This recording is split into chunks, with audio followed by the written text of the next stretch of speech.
The HOA Reserve Fund statement showed a balance of $847,000, but the bank records I accidentally received in my mailbox told a different story. I'm Mason Anderson, 34, a financial advisor living at 1247 Maple Grove Drive in Cedar Ridge neighborhood, Cedar Bank, Tennessee. I've been analyzing investment portfolios for 12 years. Numbers don't lie to me. The envelope arrived on a Tuesday morning in October, addressed to Dustin Clark at 1249 Maple Grove Drive, my next-door neighbor. The return address read, First National Bank of Cedar Bank, Business Accounts Division. I walked over to deliver it. Dustin wasn't home. His wife, Natalie Clark, answered the door. She looked pale when she saw the envelope. "Just leave it on the counter," she said. Her hands shook slightly. I noticed the envelope had already been opened. The bank statement inside showed multiple wire transfers, large amounts. The account holder was listed as Cedar Ridge HOA Reserve Fund, authorized signatory D. Clark. Dustin Clark was our HOA treasurer. He'd held the position for 3 years, always volunteered for financial oversight, always insisted on handling the quarterly reports personally. The numbers didn't match what we'd been told at the last board meeting. I went home and pulled out my own HOA documents. The September newsletter stated our reserve fund contained $847,000, enough to cover the planned playground renovation and street resurfacing project. The bank statement showed a balance of $312,000. I called the HOA management company, Pinnacle Property Services. They confirmed Dustin Clark had exclusive access to the reserve account. Board authorization required for withdrawals over $5,000. All transfers properly documented. I asked for copies of the transfer authorizations from the past 6 months. "Those would need to come from your treasurer," the representative said. "Mr. Clark handles all financial documentation requests." I hung up and stared at the bank statement again. 6 wire transfers in September alone. Each one exactly $49,999. Just under the federal reporting threshold. My doorbell rang. Dustin stood on my porch, still wearing his Mutual Assurance Insurance Company polo shirt. He smiled his usual neighborly smile. "Natalie said you dropped off some mail earlier. Thanks for that." "No problem, just being neighborly." "You didn't happen to look at it, did you? Sometimes people get curious about official-looking envelopes." His tone remained friendly. His eyes didn't. "Of course not," I said. "That would be a federal crime." He nodded slowly. "Yes, it would be." After he left, I made copies of everything. The bank statement, the HOA newsletters, the board meeting minutes from the past year. I locked them in my home safe. That night, I researched Tennessee HOA regulations. Reserve funds require annual independent audits for associations with more than 50 units. Cedar Ridge had 87 homes. Our last audit was conducted 3 years ago, the same year Dustin Clark became treasurer. The next morning, I drove to the Cedar Bank City Hall. The records department occupied the basement level.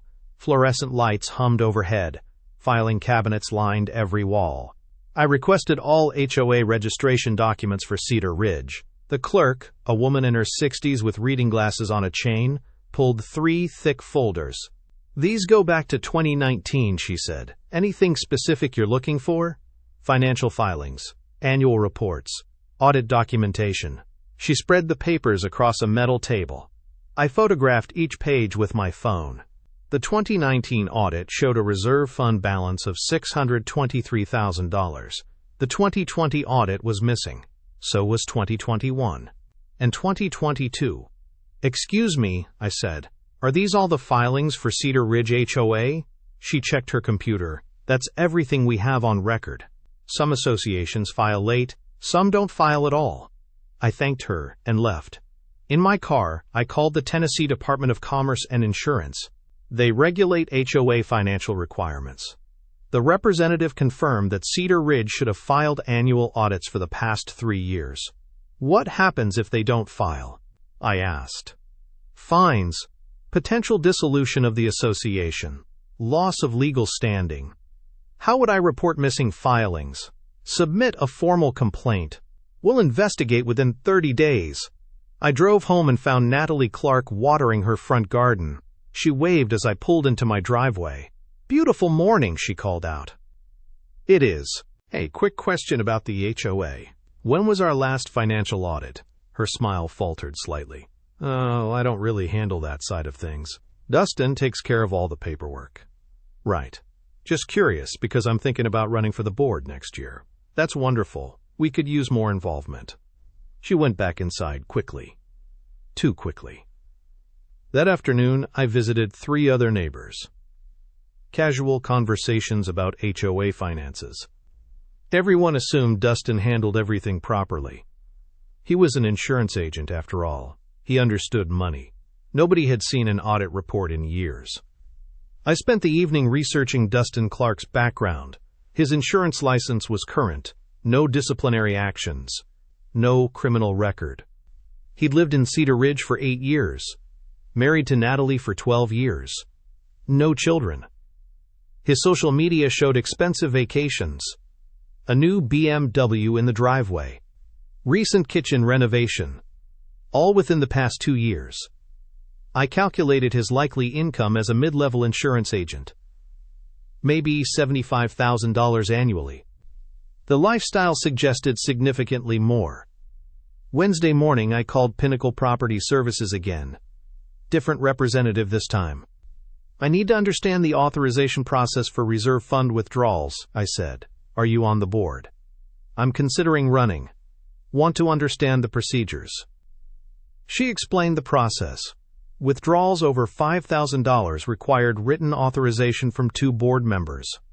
The treasurer could initiate transfers but needed co-signatures.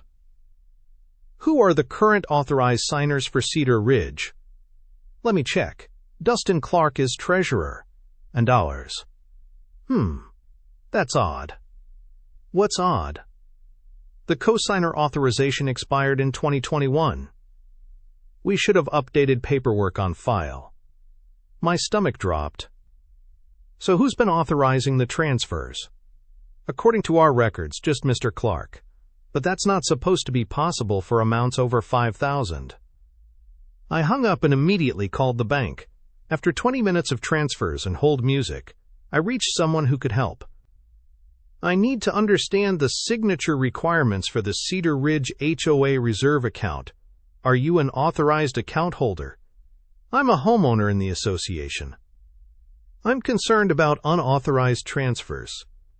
I can't discuss specific account details, but I can tell you that single signature authorization was established in 2021. One authorized signer. That doesn't sound right for an HOA account. The documentation we have shows proper authorization for the change." After I hung up, I sat in my kitchen staring at the bully. Dustin had somehow gained sole control of the reserve account. He'd been making regular withdrawals just under federal reporting limits. He'd stopped filing required audits. And nobody in the neighborhood knew. I needed more proof before making accusations. I drove to the county assessor's office. Property records were public information. I pulled the files for every home in Cedar Ridge. Dustin and Natalie Clark had purchased their house in 2015 for $340,000. No mortgage refinancing since then. No home equity loans. No liens or judgments. Yet they'd spent at least $100,000 on improvements in the past 2 years. I photographed their property records and drove to the next county over. Sumner County. I searched property records there too. Dustin Clark owned a second property. A lake house purchased in 2022 for $485,000. Cash purchase. No financing. I sat in the parking lot calculating numbers. The missing reserve funds totaled at least $535,000. The lake house cost $485,000. The timing matched perfectly. My phone buzzed. Text message from an unknown number. "Stop digging or you'll regret it." I screenshot the message and drove home. Dustin's BMW was in his driveway. He was washing it in the afternoon sun. He waved when he saw me. I waved back and went inside. I needed help. This was beyond what I could handle alone. I called my attorney, James Morrison. We'd worked together on my divorce 3 years earlier. He specialized in financial crimes. Mason, good to hear from you. What's going on? I explained everything. The missing audits, the unauthorized account changes, the suspicious transfers, the lake house purchase. This sounds like embezzlement, he said. Potentially federal charges if he crossed state lines with the money. What should I do? Document everything. Don't confront him directly. And don't investigate alone. This person knows you're looking into things. How do you know? The threatening text message. He's watching you. That evening, I installed security cameras around my property. 4 wireless units with cloud storage. If Dustin was monitoring my activities, I wanted. I also called Detective Riley Brown with the Tennessee Department of Commerce and Insurance. She handled HOA financial crimes. Mr. Anderson, thank you for calling. I've been expecting to hear from someone in Cedar Ridge. You have? We received an anonymous tip about missing audit filings 6 months ago. We've been waiting for a formal complaint from a homeowner. I can file that complaint. Good. I'll need copies of everything you've found. Bank statements, property records, communication records, everything. What happens next? We investigate. If we find of criminal activity, we refer it to federal authorities. HOA embezzlement often involves wire fraud, which is a federal crime. I spent the rest of the evening organizing my cream. Bank statements, property records, HOA documents, screenshots of the threatening text. At 11:47 p.m., my security system alerted me to motion in my backyard. I checked the camera feed on my phone. Dustin Clark was standing at my fence line, looking directly at one of my cameras. He smiled and walked away. The next morning, I drove to the Tennessee Department of Commerce and Insurance building in Nashville. Detective Riley Brown met me in a sterile conference room on the 3rd floor. She was younger than I expected. Mid-30s. Sharp eyes behind wire-rimmed glasses. She spread my documents across the table like puzzle pieces. This is substantial, she said. The pattern suggests systematic theft over 18 months. How much money are we talking about? Based on these transfers, approximately $127,000. That's a Class B felony in Tennessee. She photographed each document with a specialized camera. The flash reflected off the bank statements. I need you to wear a recording device, she said. We need him to admit what he's done. Is that safe? We'll have surveillance nearby. But he's already threatened you. This escalates quickly once they know they're caught. That afternoon, I met with James Morrison at his downtown office. He reviewed Detective Brown's recording plan. The device is legal in Tennessee, he said. One-party consent state. But if he becomes violent, you leave immediately. What if he denies everything? Then we rely on the paper trail. Financial crimes are proven through documentation, not confessions. I drove home through Cedar Ridge's winding streets. The neighborhood looked different now. Every house held potential secrets. Every neighbor could be watching. Dustin's insurance office sat empty. His Lexus wasn't in the driveway. At 6:30 p.m., Detective Brown arrived in an unmarked sedan. She handed me a small recording device that clipped inside my shirt pocket. Test it, she said. I spoke normally. The device captured every word clearly.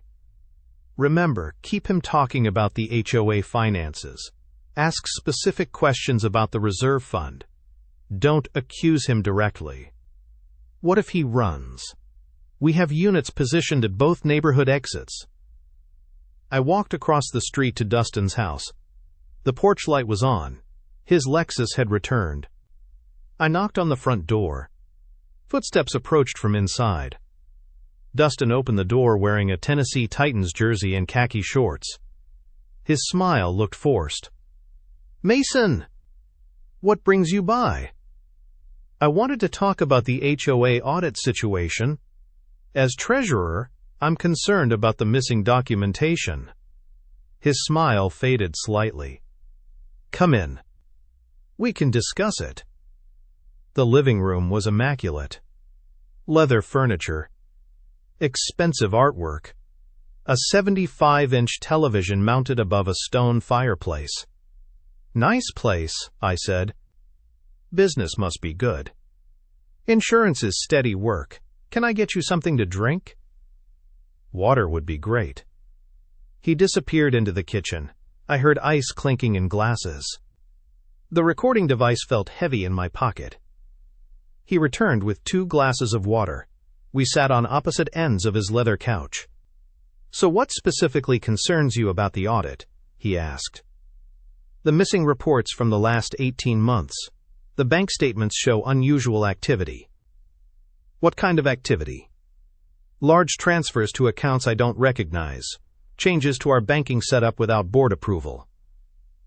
Dustin set his water glass on the coffee table. His hand trembled slightly. "Mason, HOA finances are complicated. There are legitimate reasons for account restructuring." "Like what?"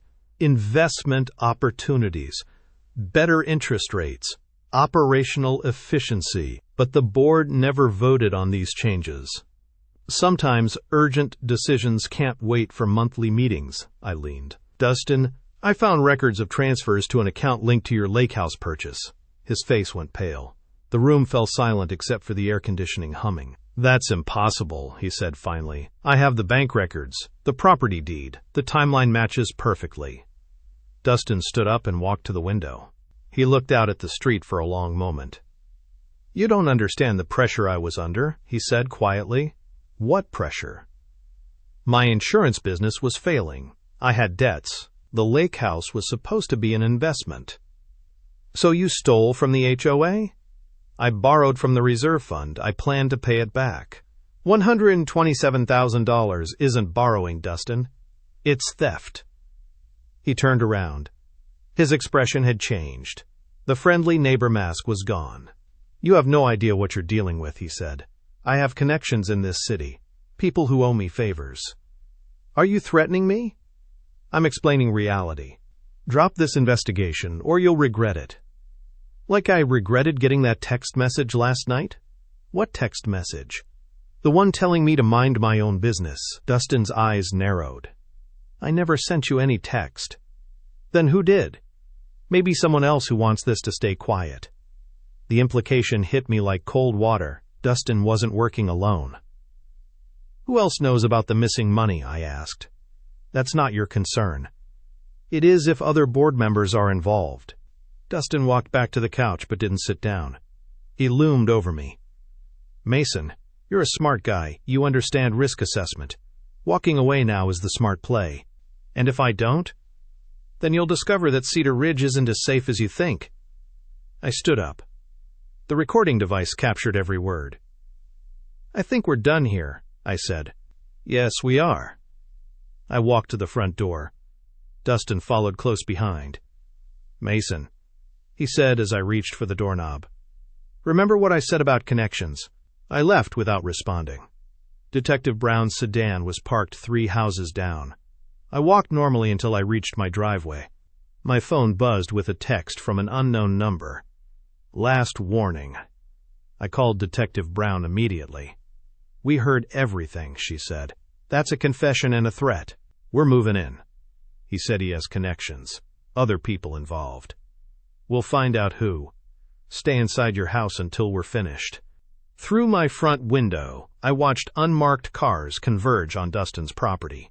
Detective Brown and 3 other officers approached his front door. The arrest happened quickly. Dustin didn't resist. They led him to a patrol car in handcuffs. Neighbors emerged from their houses. Natalie Clark from 2 streets over stood in her yard, watching. She looked nervous. My phone rang. Detective Brown. "We found additional in his home office," she said.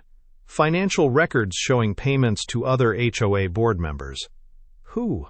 "We'll know more after we execute search warrants tomorrow." The next morning, I watched from my kitchen window as investigators carried boxes from 3 different houses in Cedar Ridge. The corruption ran deeper than I'd imagined. Detective Brown called that afternoon with an update. Dustin Clark has been charged with theft over $60,000, wire fraud, and intimidation of a witness. Federal charges are pending. What about the others? 2 additional arrests: the HOA president and the property management company owner. They were splitting the stolen funds. How long was this going on? At least 2 years. Possibly longer. The neighborhood felt different that evening. Quieter. The betrayal had infected multiple families. Trust would take years to rebuild, but justice was finally moving. 6 months later, I stood in the Cedar Ridge Community Center, addressing a packed room. The new HOA board had asked me to present our financial transparency proposal. Independent audits every 18 months, I said. No exceptions. The motion passed unanimously. 43 homeowners voted yes. 0 opposed. Dustin Clark received 4 years in federal prison.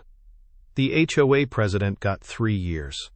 The property management company owner received 2 years and full restitution orders. We recovered $47,000 of the stolen reserve funds. Insurance covered the remaining losses. The new board hired Meridian Property Management from Nashville. Their first audit revealed additional discrepancies dating back 5 years. My house sold in March. The buyers were a young couple from Memphis. I helped them understand the new HOA structure during closing. They seemed relieved by the transparency measures. I moved to Franklin, Tennessee. A smaller neighborhood.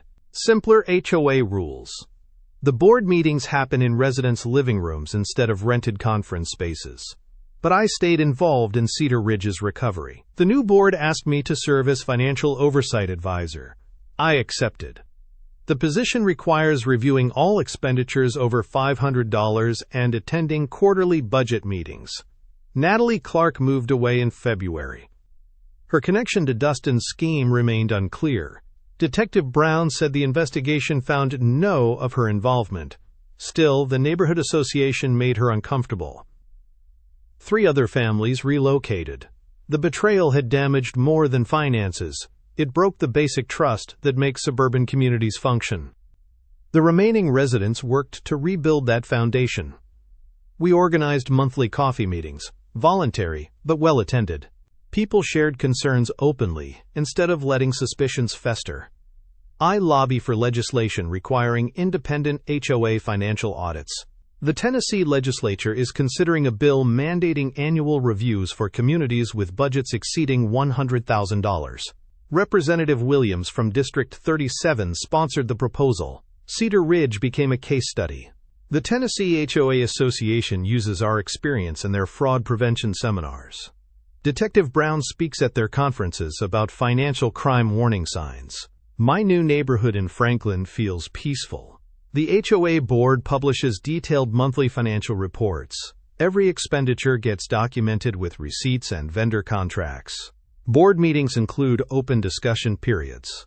But I learned something important during those months in Cedar Ridge. Betrayal changes you permanently. I read every HOA document now. I verify every assessment calculation. I attend every board meeting. Trust, once broken, requires constant maintenance to rebuild. The silence in my new neighborhood feels different than the quiet that settled over Cedar Ridge after the arrests. This silence comes from contentment, not fear. It was finally over, and the silence felt earned.